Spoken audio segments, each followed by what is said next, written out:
Hello, my name is Aisha Whitney, and my capstone project is on Do More Women Die Than Men in Hurricanes? How Climate Change Disproportionately Affects Women. So, starting off with my research question, how does climate change affect women's health? Well, throughout my literature review, I found that women especially those in poverty, face higher risk and experience a greater burden of climate change impacts. One example of this, or one example of why this is that women have distinct health needs, such as nutritional demands during pregnancy, which places them at a higher risk of suffering from climate-sensitive diseases. This is only one aspect in many in which women's health are affected. And from there, I got to my theory. Climate change disproportionately affects women's health.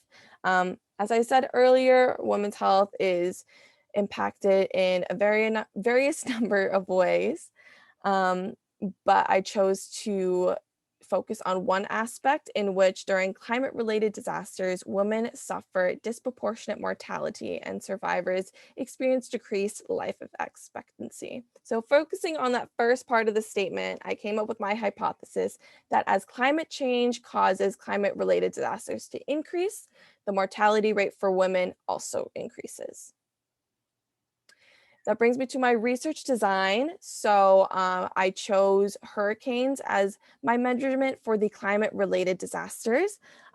Gender, male versus female, acted as my independent variable, while mortalities in the hurricanes acted as my dependent variable.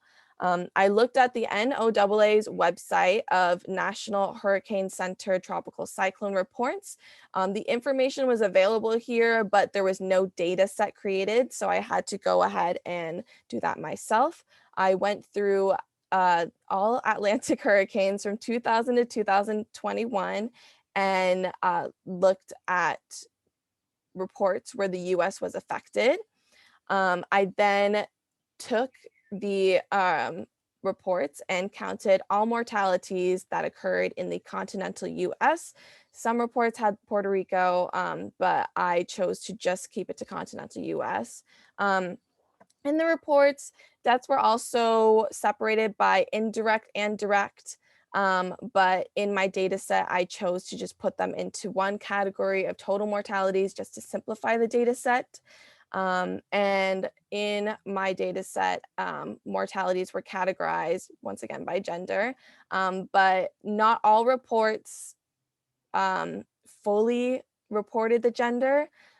So I have it split into three categories, male, female, and then unknown or unspecified. Coming off to my data and empirical results. So as I mentioned earlier, there was a lack of gender reporting in some of the reports. In some reports, they would wholly name every single gender of every single mortality, while others, they would only name a few, or they would just leave it out completely. Of the 75 reports that I reviewed, only 34 included gender.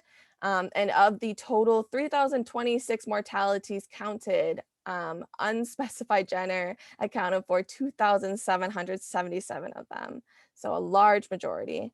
Of the desegregated data between male and female, I was able to find that the mortality rate for men was higher than for women.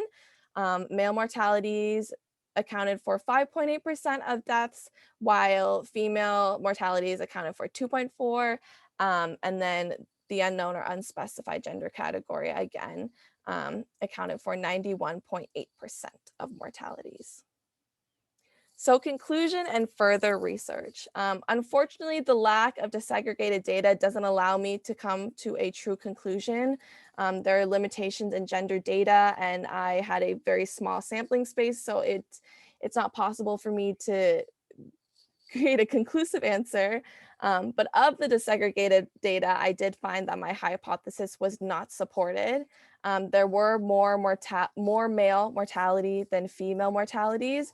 One of the reasons why there would be more female mortalities was because women tend to be more homebound, and so they stay at home and look for loved ones and relatives when hurricanes hit. However, men may be at a higher risk of drowning during severe weather, and drownings accounted for a large majority of the mortalities. So that is a reason why that may have occurred.